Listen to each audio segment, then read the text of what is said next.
page 2 in the book.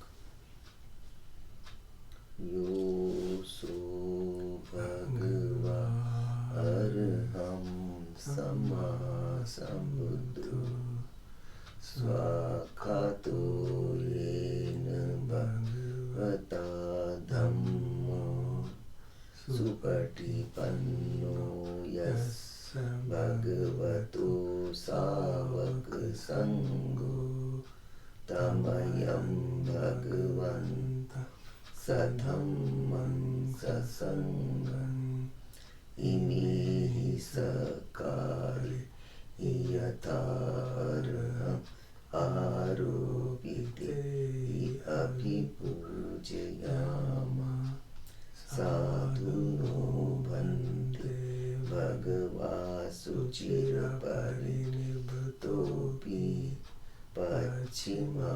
janatanukampamanasa imi sakari dugatpanakara bhute patiganatu amhakam dirgharatam hitaya sukhaya arham sama sambuddho bhagava buddham bhagavanta abhivade sakhato bhagavata dhammo dhammam namassami supatipanno yasvato savak sangho sangham namah.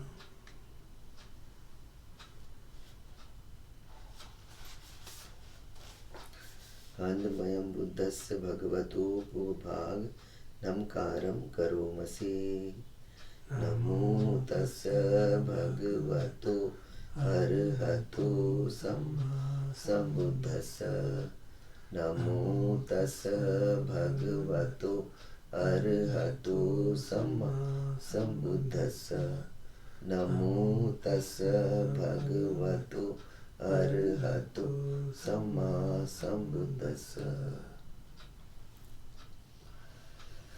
Handmayam buddhabhithutim karomase yo so tathagato arham sama sambuddho vidyacharana sampanno sugato lokhavidu anuttaro purisa sarathi sattha deva manussa buddho bhagavati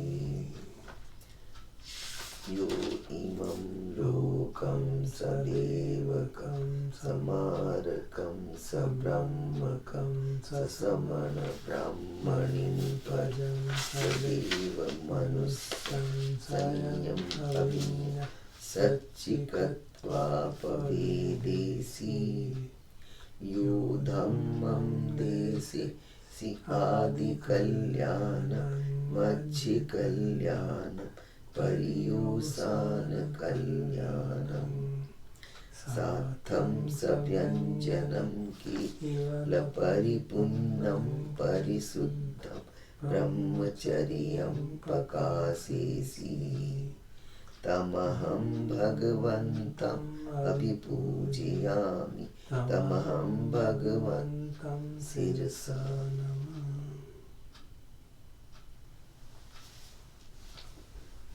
Handmayam dhammavithutim karomase yo so swakhato bhagavata dhammo sanditthiko akaliko Ehi passiko opanaiko pachyattam viditam vinyuhiti tamaham dhamma abhipujayami tamaham dhamma sirasa namami.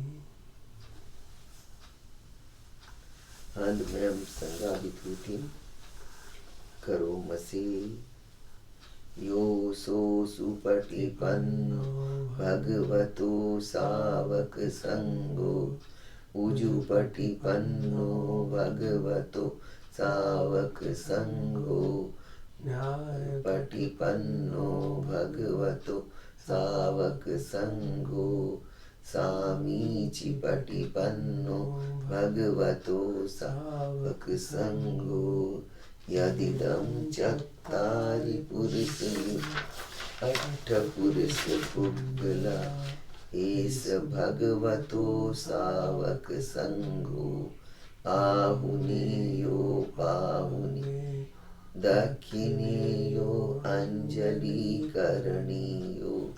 अनुत्तरं पुण्यकीर्तं लोकस्याति तमहं संघं अभिपूज्य तमहं संघं शिरसा Namami.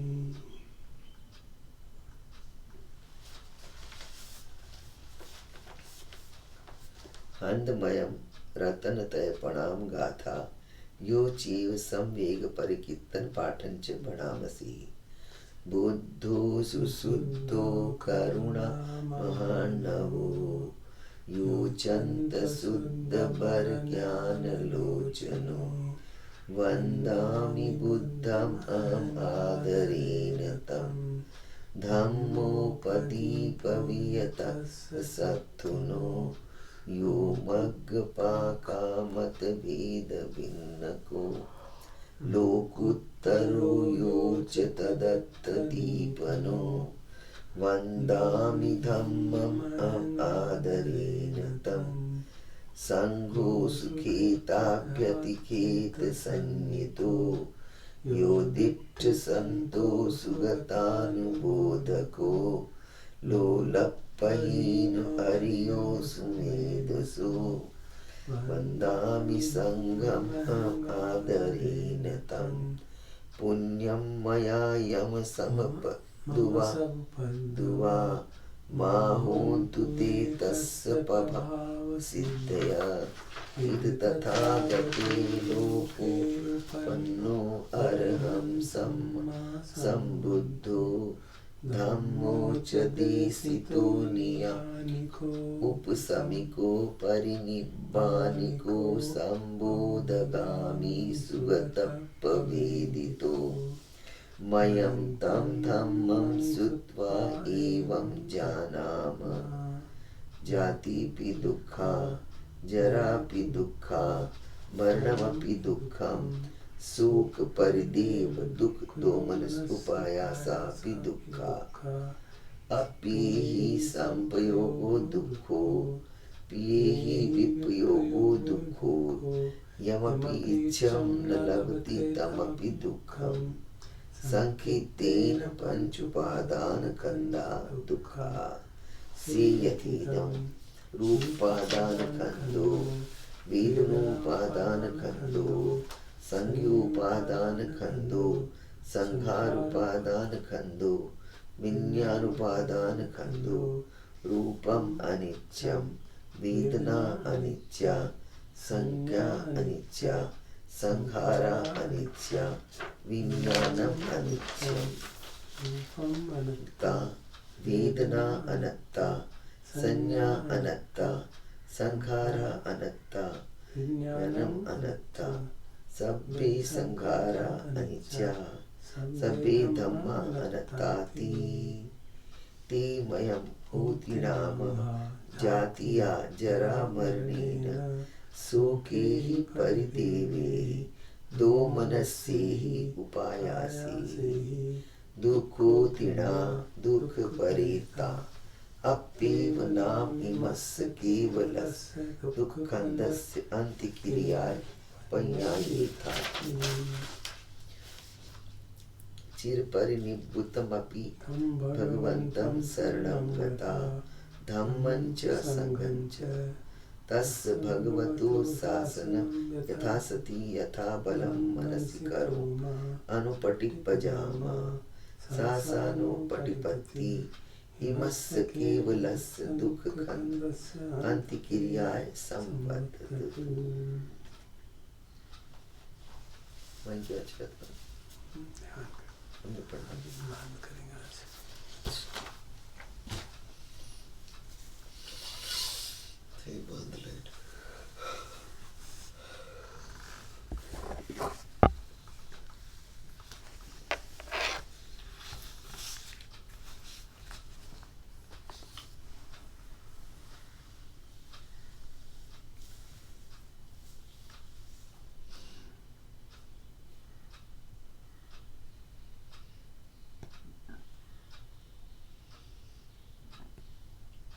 reflecting on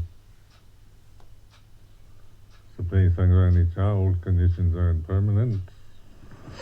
Sape Dhamma Anatta, all Dhamma is not self. We talk about emptiness. The language, the word empty oftentimes conveys like nothing there. And this is language, isn't it? It's this dualistic fullness, emptiness. But with intuitive awareness, then the paradoxes, the opposites, the extremes belong both together, so it's not, one doesn't cancel out the other. With dualism, you get this extremity of one and not the other.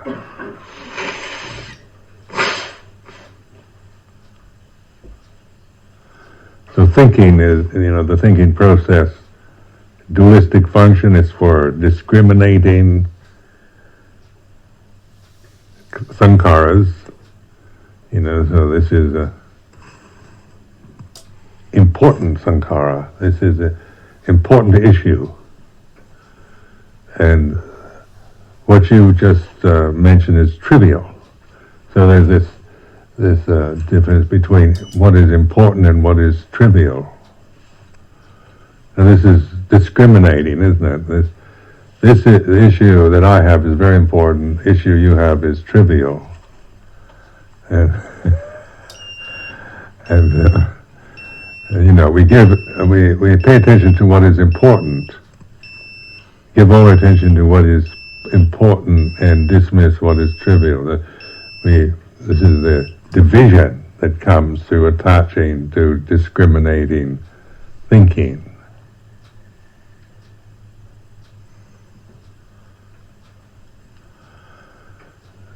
So like conceit oftentimes is, self-conceit is where, I don't have time for trivialities and nonsense, silliness and laziness and these disgusting things. My life is so important. I'm such a important person that I can only give my attention to what is really urgent, important, altruistic.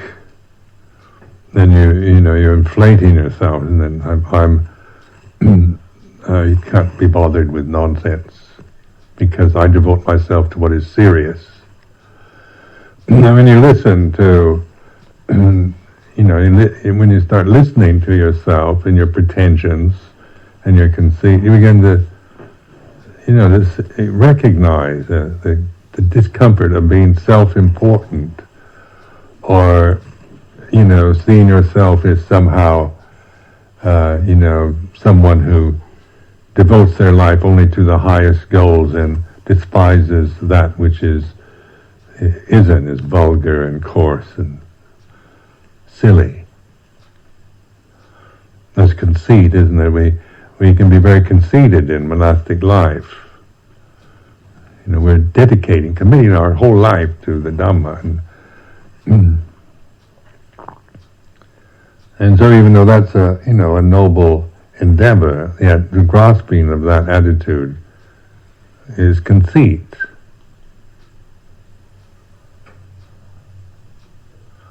And conceit is not a condition that brings peace. Being the best, being important, being serious, and that is, grasping of these identities, when you really look at it, is not peaceful mental state. Feeling better than someone else. I'm much more strict than you are, and I'm more serious monk, and I am, when I really look at this, feel a sense of being better or superior. This is not peaceful condition.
Sape Sanganicha, all conditions are impermanent. Sape Tama Anatta, all Dhamma is not self. We talk about emptiness. The language, the word empty oftentimes conveys like nothing there. And this is language, isn't it? It's this dualistic fullness, emptiness. But with intuitive awareness, then the paradoxes, the opposites, the extremes belong both together, so it's not, one doesn't cancel out the other. With dualism you get this extremity of one and not the other.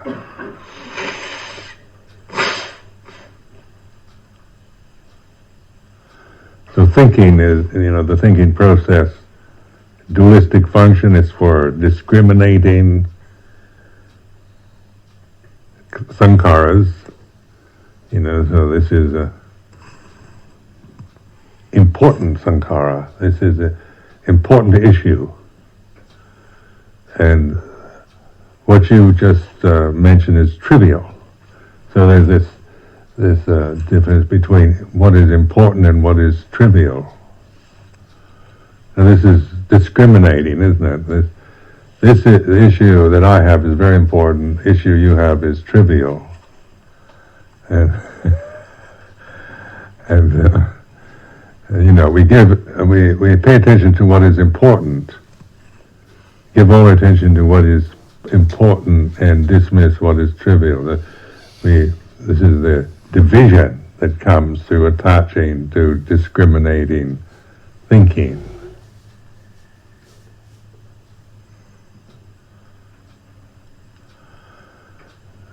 So like conceit oftentimes is, self-conceit is where, I don't have time for trivialities and nonsense, silliness and laziness and these disgusting things. My life is so important. I'm such a important person that I can only give my attention to what is really urgent, important, altruistic. Then you're inflating yourself, and then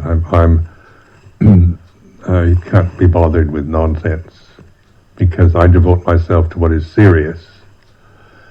Now, when you listen to, when you start listening to yourself and your pretensions and your conceit, you begin to,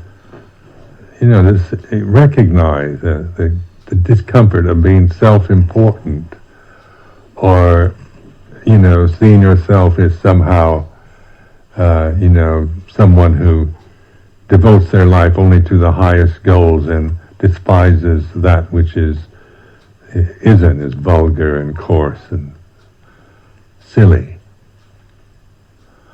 That's conceit, isn't it? We can be very conceited in monastic life. We're committing our whole life to the Dhamma,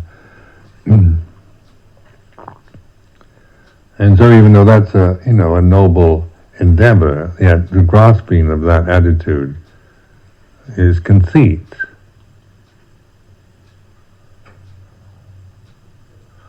And conceit is not a condition that brings peace. Being the best, being important, being serious, and that is, grasping of these identities, when you really look at it, is not peaceful mental state. Feeling better than someone else. I'm much more strict than you are, and I'm more serious monk, and I am, when I really look at this, feel a sense of being better or superior. This is not peaceful condition. Looking down on someone else, feeling better, or inferiority. I'm not as good I don't have all the abilities and paramis and virtues and as you have. You're a much better monk than I am. I get caught up in the nonsense and rubbish, and I'm a bit lazy, and so I'm not as good. That's conceit also. So these are the two extremes, feeling superior, on a personal level, or feeling inferior, or the more altruistic kind of we're all the same. Everybody's equal, and that's very high-minded, and very generous. But it's also conceit, because it's still a sense of, it's kind of clinging to an idea, not wanting to feel inferior or inferior.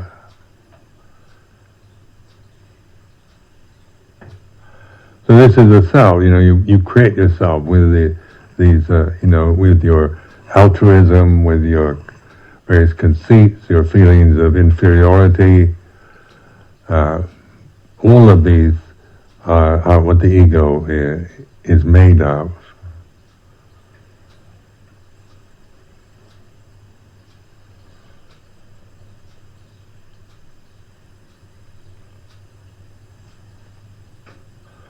But then mindfulness then is knowing, is this knowing of all conditions are impermanent. So conceited attitudes, whether they're superiority, inferiority, or all the same, is seen in terms of Dhamma. It's impermanent. What is important issues and trivialities, these are judgments, value judgments. We're seeing them in terms of the way they are in the present. They are sankharas, sape sankhara anicca. Now, seeing impermanence then is discernment. I mean, you may grasp the idea and understand the theory of impermanence and agree with it, but that's still a thought, isn't it? Everything's impermanent, and Buddha said everything is impermanent, so everything must be impermanent. But you're not discerning impermanence, you're just agreeing with somebody else's statement.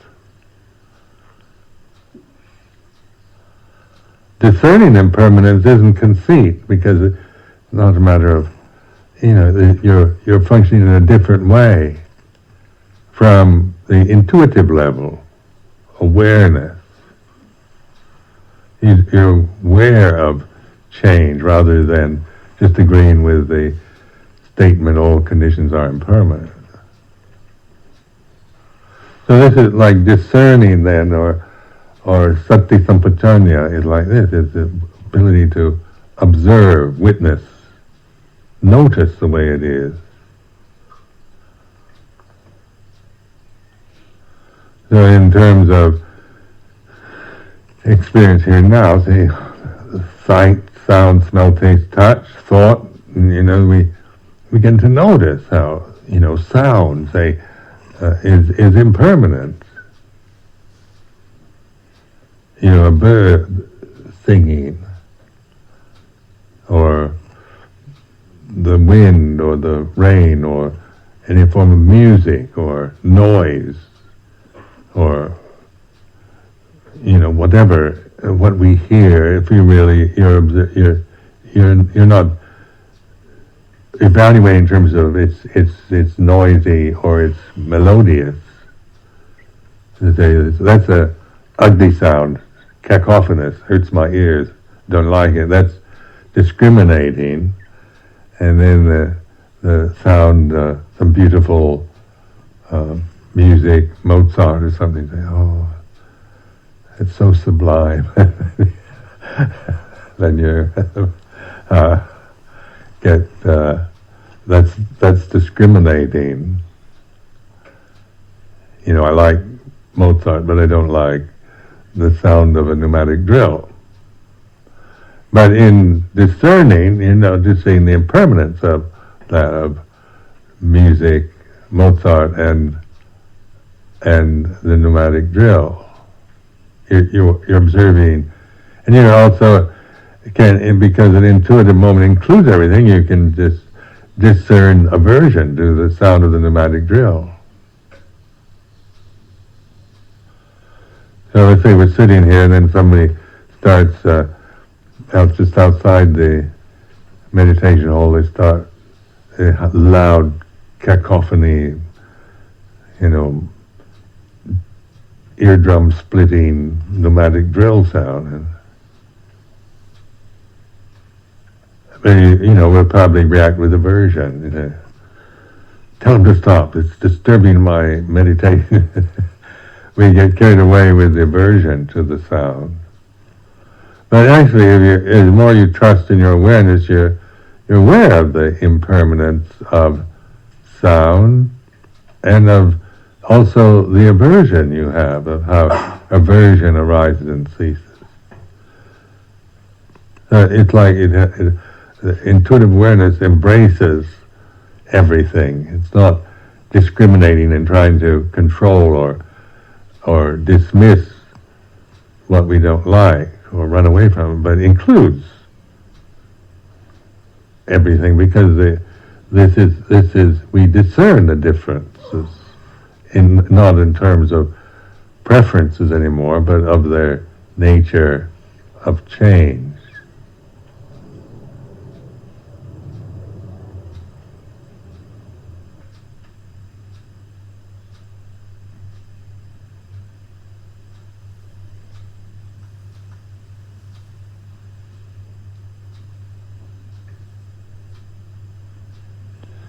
Now, in worldly life, then what is important is, this is good and it's necessary. It's being responsible, being accountable, being honest.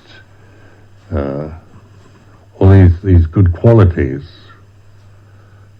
are encouraged to do good, think good thoughts, speak in the proper way, not to misuse speech. This is all, inclining toward the good. And so action, we live in this conventional realm, conditioned phenomena. So, the aim is to, do good. The traditional advice is do good, refrain from doing evil. And that's good advice. But in terms of discerning, you're aware of good is impermanent, evil is impermanent. You're not, so this isn't saying somebody wrote a note the other day saying that you can just do anything. It's like being a psychopath. You have no guilt or shame. Everything's impermanent. Watch yourself robbing a bank or killing somebody. As long as you're mindful, it doesn't matter. It's. I hope you don't think I'm suggesting that.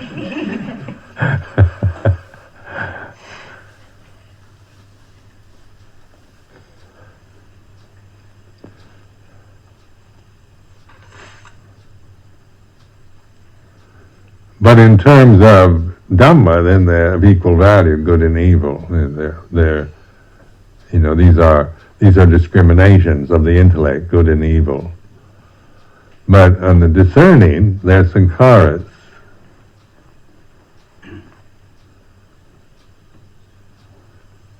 They're changing conditions, arising and ceasing according to other conditions. So that's like at the beginning of the retreat, the 8 precepts. This is the agreements on behavior. So you refrain from killing and line and so forth. But then in terms of discerning, we might feel impulses to kill and lie and things like this, or evil impulses can arise. But we're now discerning them in their changingness rather than getting intimidated or caught into their quality or their value.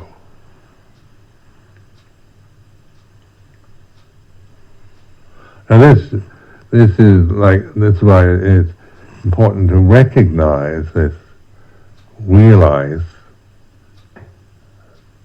awareness, sati sampajanya.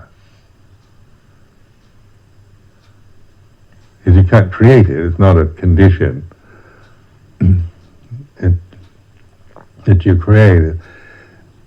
You recognize it, realize it, it's this.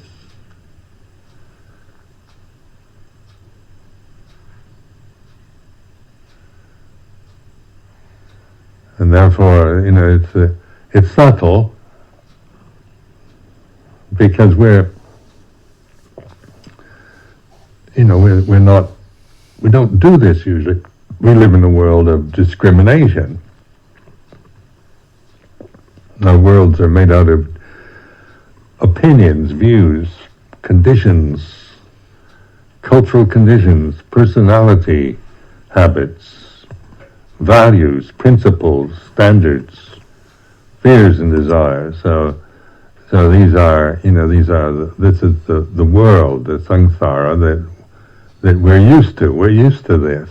We're habituated to it.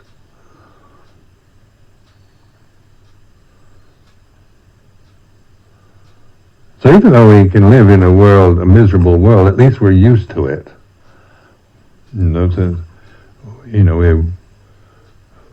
We get used to misery, or the sense of life being meaningless and unfair, and that we can, at least this is a condition, this is an attitude that we might be very familiar with and used to being in this realm of negativity.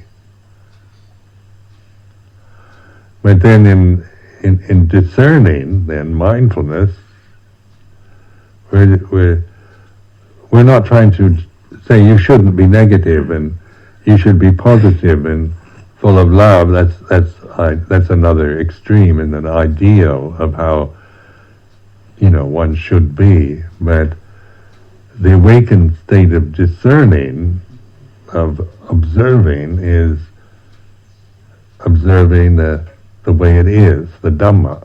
So that's all conditions are impermanent.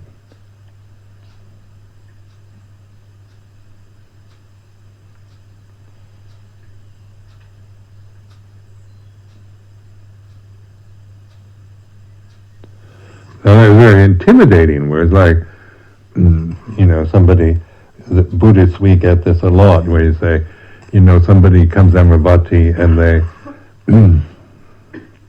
maybe somebody's rude to them here, or they don't have a very good experience here at Amravati, so they write me a letter and said, I thought Buddhists were supposed to be compassionate.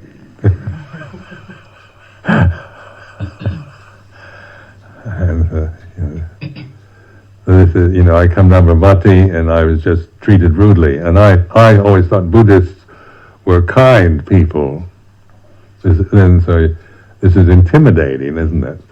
I'm a Buddhist. I'm a abbot of Amravati. Then Buddhists are supposed to be kind and compassionate, but this person feels that their experience here was they were treated badly. And so on a personal level, I can get intimidated when people do that to me. You're supposed to be compassionate, and you're not. Now observing this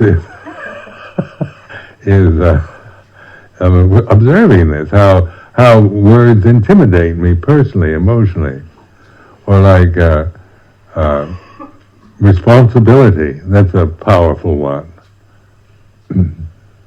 So you're responsible. You're the head monk of this monastery. You're responsible for it. You should make sure all those monks and nuns are compassionate.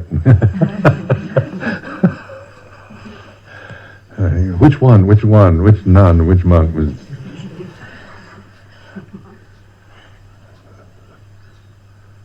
And then go on a tirade, to the Sangha saying, you should be more compassionate and not so rude to them.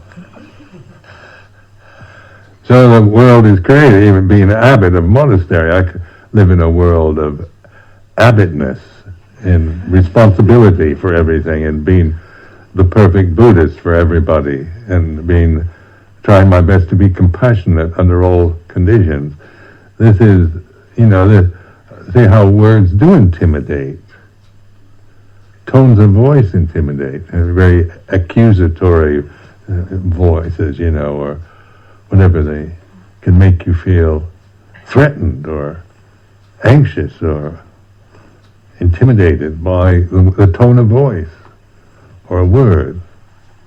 I remember a few years, because of this, say the word responsibility is, Americans were, this is, you're supposed to be responsible, take on responsibility, don't be irresponsible. And you hear this all your life, So this word, I began to notice how this word had an effect on me. Like when I hear this word responsible, I feel my body contracting. They say, we must be responsible. I can discern this physical contraction just through somebody telling me I'm responsible.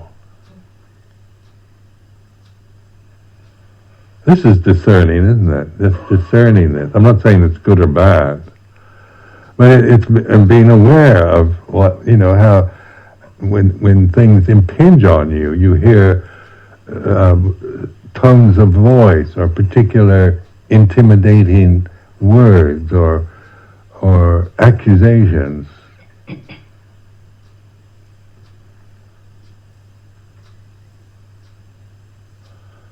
So observing the body, and notice this contraction. I'm responsible for this monastery. So this is the ego, isn't it? On a personal level. I hold the idea, I want to be responsible. It's a good idea. I'm not against responsibility. All for it. And it's... we respect people who take on responsibilities and so on. So that's not a dismissal of it, but recognizing how just one word can have such a powerful effect on your consciousness and on your body.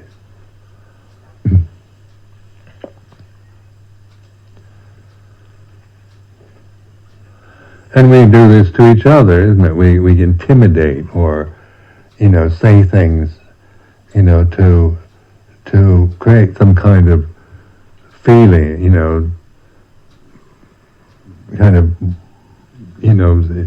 the way, you can say, Buddhists should be compassionate. I always think Buddhists are compassionate, but they're not. And you feel like this. But then the discerning is, you're discerning the impermanence of this feeling, and then you're reflecting on how, what I'm clinging to. I'm clinging to a perception of responsibility that I acquired out of ignorance, out of worldly values.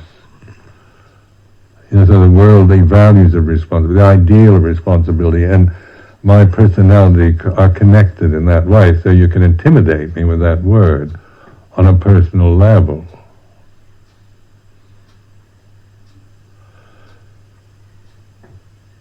So then, because you're aware of this, you're not, you think, well, I don't want to be abbot anymore because I can't, there's too many responsibilities here. I want to go off to my cave in the Himalayas. That was the whinging reaction I had to these situations. I never asked for this position. It was just thrust on me, and I'm tired of it. I want to go off to my cave where I don't have any responsibilities. And listening, discerning this is how the ego works, how it changes, and this feeling of being intimidated or threatened by something or being blamed or criticized.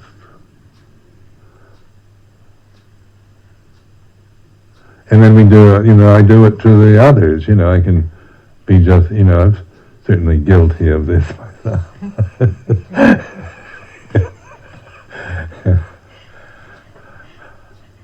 But in terms of discerning, then it's not a problem, and you learn from it, and you're not seeing the discerning. It's changing. This isn't dismissing it. I'm not, taking up that I don't have to be responsible, or into the opposite, into the other extreme, but discern this feeling of how words do affect me emotionally.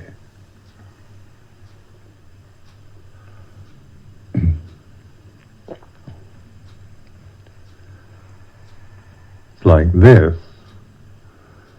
Then more and more the wisdom faculty that is, you're not operating from this ego that easily gets, intimidated and overwhelmed by responsibilities. A much more sense of resting in this awareness where the world moves and changes. But you know the world, so it's not something that you're depending on anymore. The knower of the world is an epithet for the Buddha, lokavidu, to know the world is the world.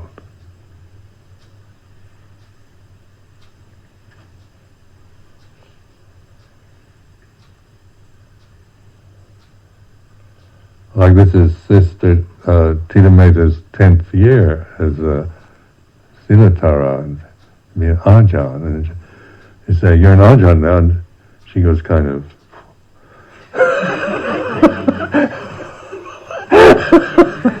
because that means you have more responsibility, doesn't it? Ajahns have to be compassionate at all times, of course, and wise every moment. And responsible. And those are rather threatening, those are threatening words, these feel. Can I rise up to that? I'm not, self-doubt, the ego will create self-doubt and resistance.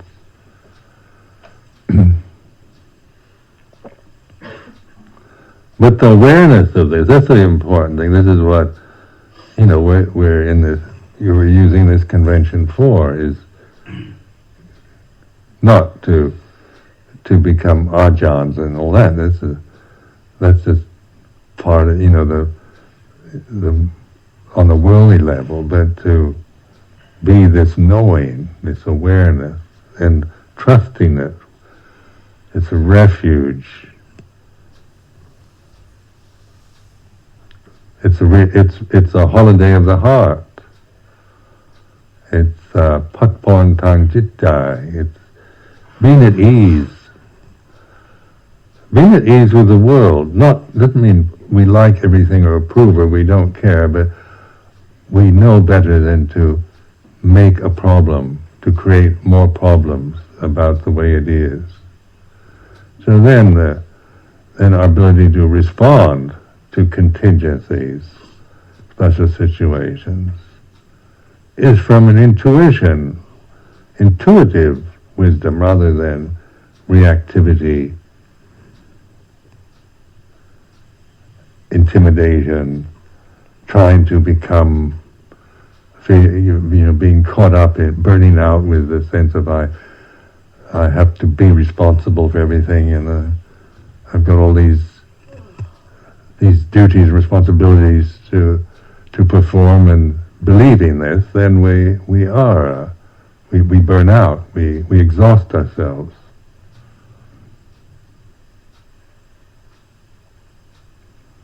So then responsibility is not self.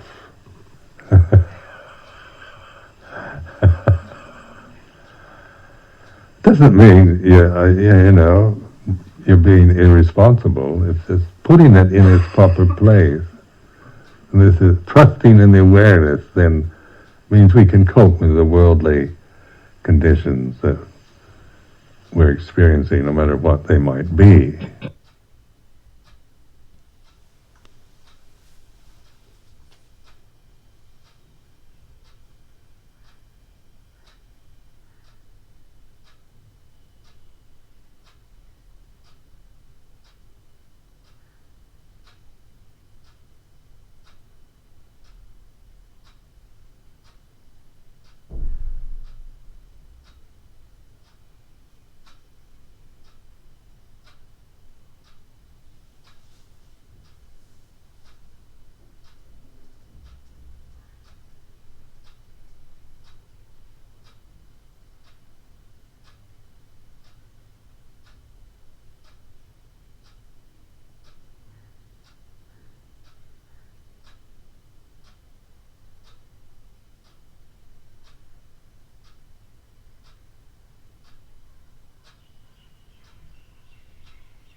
Gayatri का अभ्यास करते हैं जैसे formally.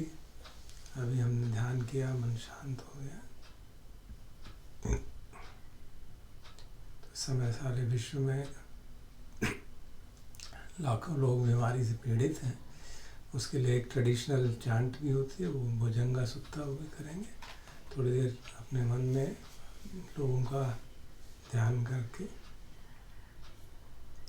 you can send good wishes to them.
चांदी भोजन का परिक्ता।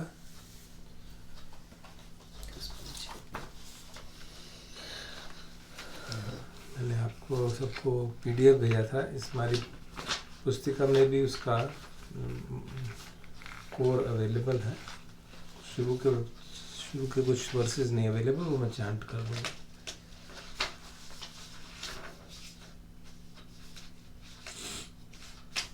हिंदी में page 132 पे है, page 132 in the Hindi print out of the book.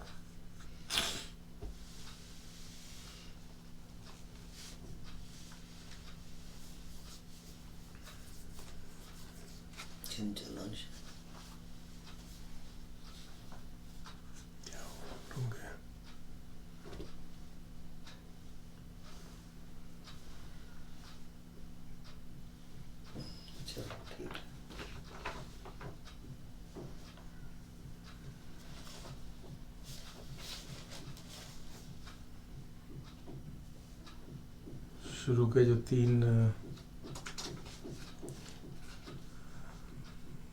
इसके इंट्रोडक्टरी वर्सेस हैं वो उसमें पुस्तिका में नहीं है हमारी, तो मैं उनको पढ़ देता हूँ और उनका ट्रांसलेशन भी पढ़ दूँगा।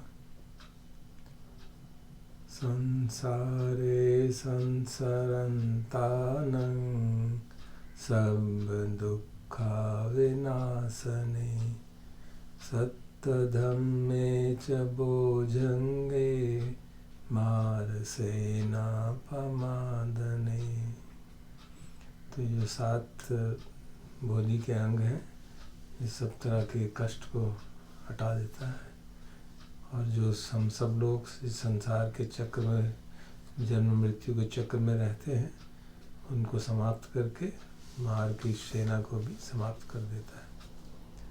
भुञ्जित्वा ये च इमे सत्ता तिभवा मुत्तकुत्तमा अजातिं अजरा व्याधिं अमतं निभयं गता।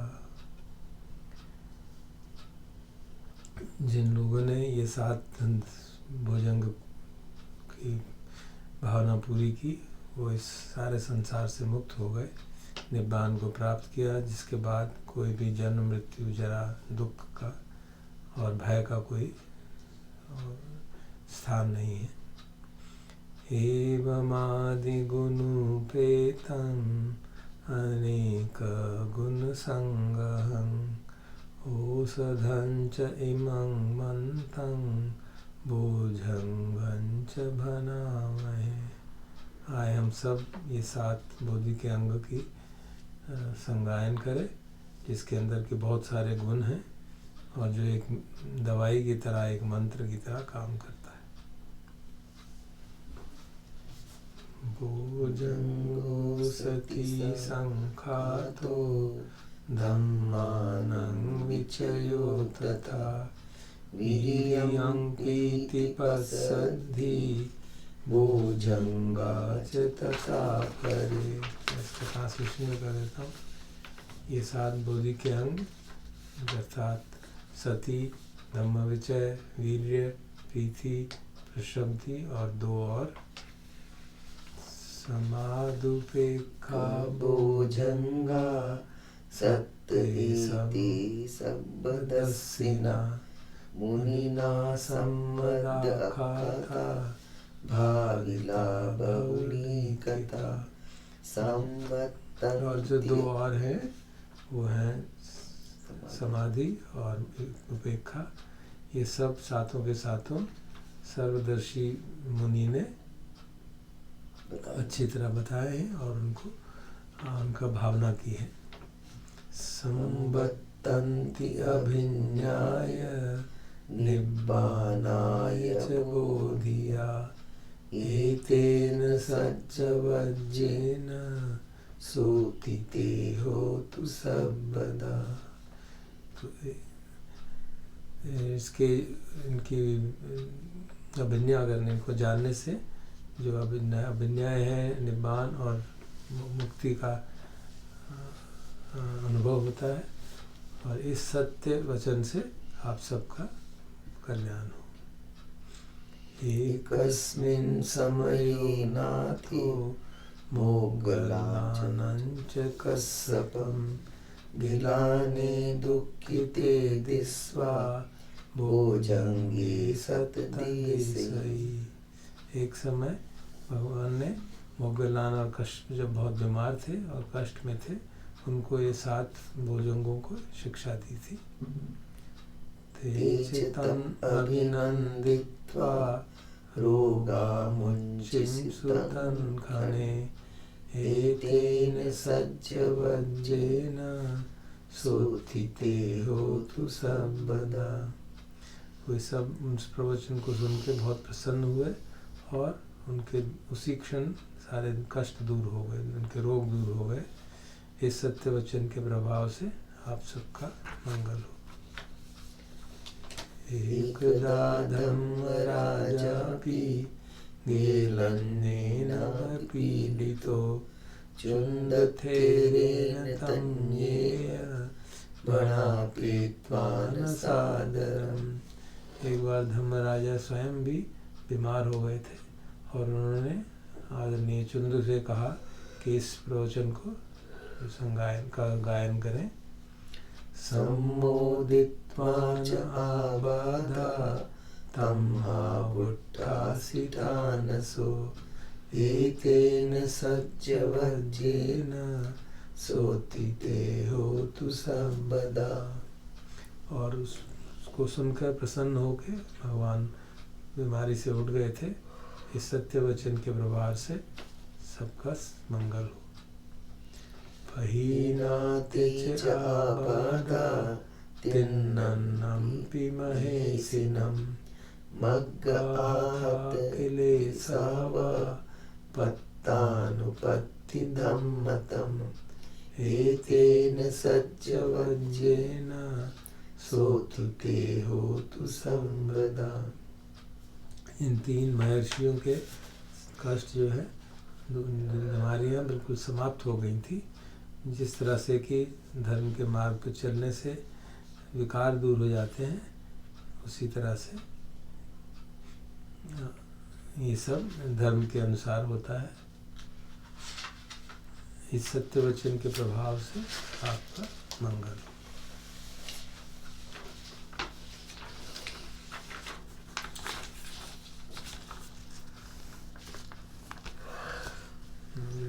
Regular chanting, sharing of merits.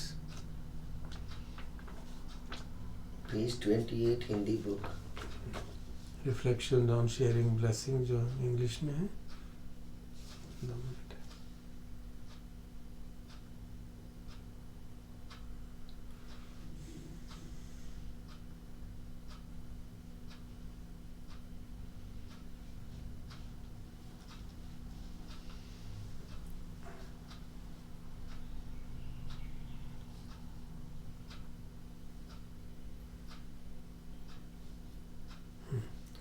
हन्दमयम् उदिस्सनाथिठान गाथायो भणामसि इमिना पुण्यकम्येन उपज्जाया गुणोत्तरा आचर्योपकारा च माता पिता च ज्ञातका सूर्यो चन्दिमा राजा गुणवन्ता नरापि च ब्रह्ममारा च इंदा च लोकपाला च देवता यमो मित्ता मनुस्सा च मज्जत्ता वेरिकापि च सब्बे सत्ता सुखी होन्तु पुण्यानि पकटानि ने सुखं च त्रिविधं देन्तु क्षिप्तं पापेत वो मतम् इमिना पुण्यकम्येन इमिना उद्दिश्येन च क्षिप्पाहं सुलभे जीव तणुपादानच्छेदनम् हे सन्तानि हीनाधम्मा यावनिब्बानतो ममम् न सन्तु सर्वदा एव यथा जातो भवे भवे उजुचित्तं सतीपन्या सल्लेखो वीर्यहीना मारालभन्तु नौकासं कातुं च वीर्ये सुने बुद्धादिपवरो नाथो धम्मो नाथो वरोत्तमो नाथो पञ्चेकबुद्धो च संघो नाथोत्तरो मम तेषोत्तमानुभावेन मार्गोकाशं लभन्तु माम्। आइए हम सब अपने पुण्य समर्पित करने के संकल्प की गाथा का पाठ करें। मेरे इन पुण्यों से मेरे गुणवान उपाध्याय, मेरे उपकारी आचार्य, माता पिता एवं संबंधी, सूर्य चंद्रमा एवं गुणवान नर तथा राजा, ब्रह्मा मार इंद्र तथा लोकपाल देवता यम, सभी मनुष्य चाहे मित्र हो वैरी हो अथवा तटस्थ, सभी प्राणी मेरे किए गए पुण्यों से सुखी हों। वे इन्हें त्रिविध सुख दें तथा शीघ्र अमृत पद को प्राप्त करें। इन पुण्य कर्मों एवं इस समर्पण से तृष्णा एवं आसक्ति का शीघ्र भेदन हो सके और जब तक निर्वाण का साक्षात्कार हो मन की अहितकर अवस्थाओं का हर पुनर्जन्म में नाश हो। सती एवं प्रज्ञा, तप एवं वीर्य से युक्त मेरे सरल चित्त में मार को वीर्य कमजोर करने का अवसर न मिले। बुद्ध मेरे उत्तम नाथ है, धम्म मेरा श्रेष्ठ नाथ है, प्रत्येक बुद्ध मेरे नाथ है तथा संघ मेरा श्रेष्ठ नाथ है। इन सब के उत्तम प्रभाव से मार की शक्तियों को कोई अवसर न मिले।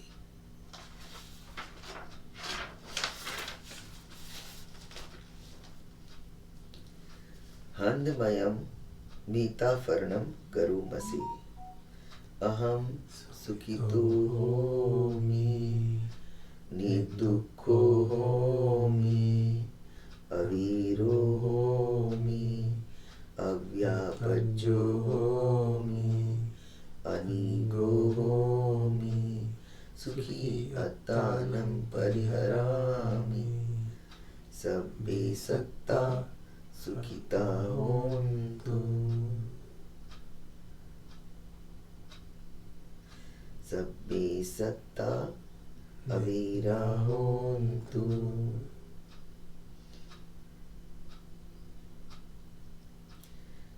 सब्बे सत्ता अव्यापज्या होन्तु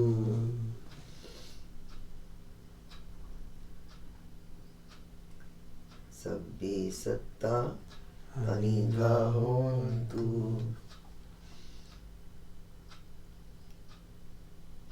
सब्बे सत्ता सुखी अत्तानं परिहरन्तु सब्बे सत्ता सब दुःखापमुच्यन्तु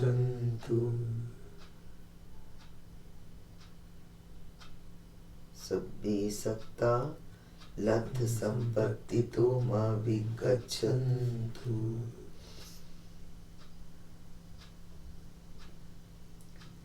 सब्बे सत्ता कम्मस्य का कम्मदायादा कम्मयोनि कम्मबन्धु कम्पटिशरणं यं कम्मं करिष्यन्ति कल्याणं वा पापकं तस्य दायादा भविष्यन्ति।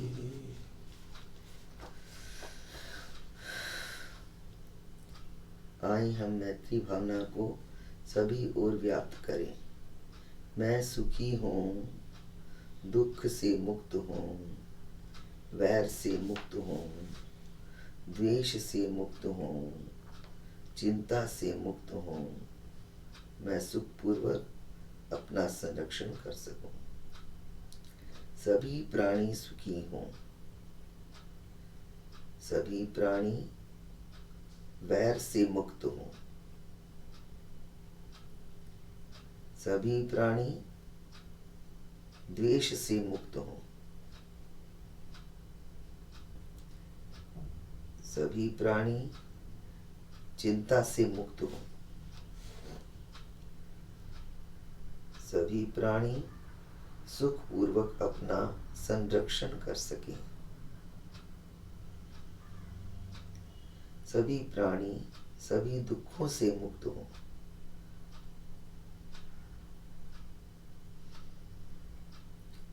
सभी प्राणियों की संपत्ति उनसे दूर न हो। सभी प्राणी अपने कर्मों के स्वामी हैं। कर्म ही उनकी विरासत है। कर्म ही उनकी योनि है। कर्म ही उनका बंधु है। कर्म ही उनकी शरण है। जैसे भी कर्म करेंगे, कुशल अथवा अकुशल, वही उनकी विरासत बनेंगे।